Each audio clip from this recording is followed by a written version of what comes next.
So thank you for joining me today. We're talking about happiness. I want to show you my tips for happiness because it's not something that is natural for all of us. And the reason is because our brains are focused on survival. So in this stress world, our brains are even more looking for ways to make us survive. So what does this really mean? It means that our brains are wired to look out for dangers and circumstances ahead of us, and so therefore it doesn't make it easy to live in the moment because we're always like looking out for things, and especially in the world as it's changing so much. So we live in a survival mindset, but because we live in a survival mindset, and that's the way that our brains are programmed, because at the end of the day we are mammals and we are meant to survive like all of the other animals in the world, we can actually change it. We know that we can rewire our subconscious mind, and we can change from a survival mindset to a place where we can thrive. So what we really need to do is actually make time to alter our subconscious mind and make time for the things that we really enjoy. So a lot of people who are naturally happy probably do more things they enjoy than you. They're probably not workaholics. They probably are not working 24/7. They will have a hobby. They will do things that make them feel happy, whether they realize that or not. So ongoing happiness really takes practice, and know that you can rewire your subconscious mind. It won't happen overnight, but it will happen. So here are my 5 tips, things that I do, and they're proven to work. They're proven to work to actually get you from a state of survival into a more positive state. So the first tip is focus on the positive. So we need to retrain our brain. Our subconscious mind will always follow the easiest pattern of behavior. And so if our pattern is not being happy, that's how our mind will be working.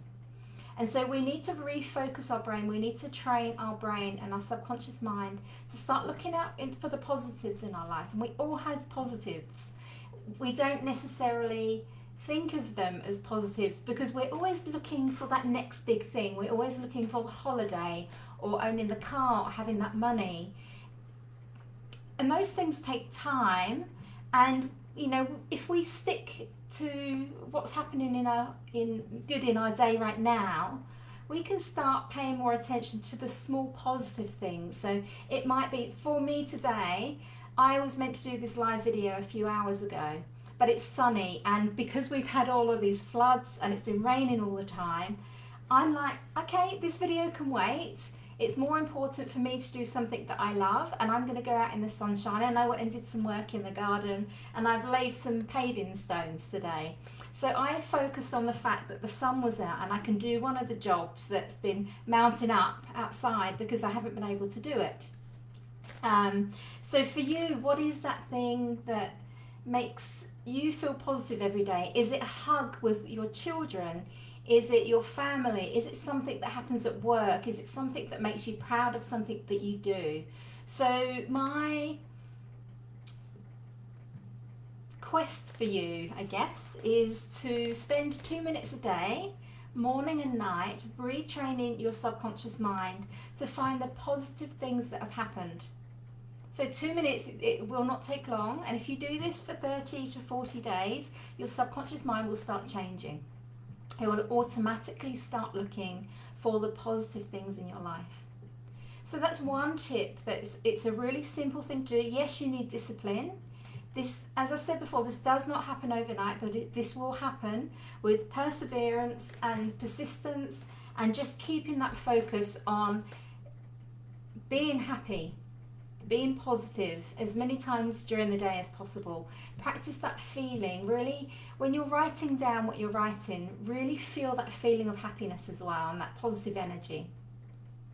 So the second tip is mindfulness, and you can do a mindfulness meditation. So I do have a mindfulness meditation that I can put the link in the comments below. And this actually brings your attention to the present moment. Many of us live in the past, or we live in the future in our heads. And this is where we get stress and anxiety. And so coming back into the moment is where we can find peace, which takes me on to my next tip, which is live in the moment. Stop going to the past or to the future and causing more stress and anxiety. And practice bringing your attention to the now. So mindfulness and live in the moment kind of go together, because when you practice the mindfulness meditation, you are living in the now, and you'll be more at peace. If you think about, just take a breath right now. Listen to my voice. Take a deep breath and breathe it out. Take a nice deep breath in and breathe it out, and bring your attention to right here, right now. In this moment, how are you feeling? And in this moment, and in this moment. And the more that you can practice being in the now, the more your body will love the feeling of calm and look for more of that feeling for you. So my fourth tip would be work-life balance. So do you live to work, or do you work to live? A year and a half ago was working 70-80 hour weeks, and I was full on working. I was loving what I was doing, but I was full on working, and I became depressed, and I was just not a happy person. And then COVID hit, and it kind of got worse after that. So I moved out of where I was living, out of the city to the country, and now I work a third of the amount of hours that I used to work, and I am so much happier. I'm focusing my attention on doing up my house and growing vegetables and learning how to preserve foods, and I'm just so much happier. Even with less money, I'm so much more happy. So a lot of people think that money is the thing that makes us happy, and that is not. You ask a lot of rich people out there, it makes life easier for sure, but it doesn't make us happy. So this is talking about being happy. So what can you do to reduce the stress or the amount of hours that you work to be able to do more things that you love? And then think about, what are the things that you love? What are the things that make you happy? Is it spending time with your family, spending time with your friends, making sure that every weekend you catch up with your friends and you go for breakfast, or you go for dinner, or you go for a walk? Is it being out in nature?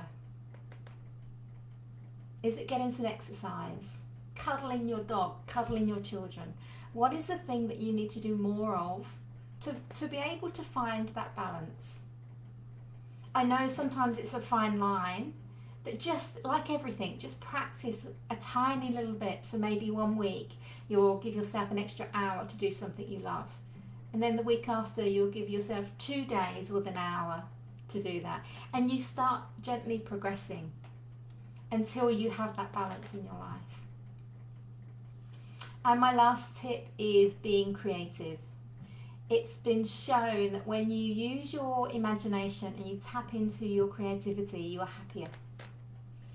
I know that this has worked for me. It's one of the things, the art around me is something that I do that makes me happy.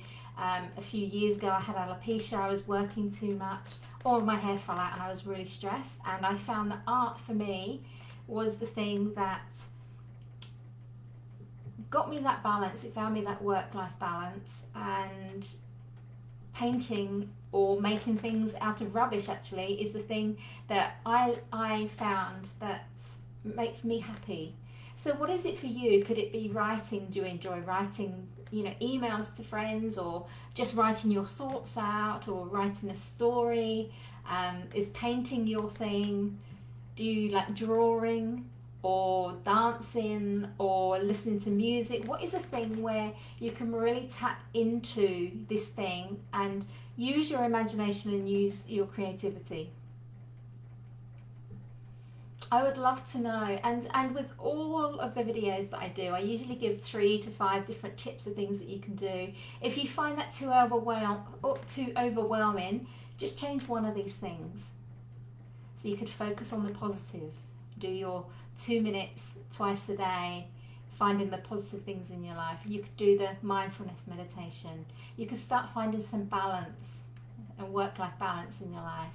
You can practice living in the moment, coming back to feeling how you are in this moment. How is your body feeling right now? Or you can find a hobby and be creative. I know that a year and a half ago, when I was completely stressed, I never thought I would be where I am now, where I have complete balance in this. It may have swung the other way actually, but I'm so much more happy.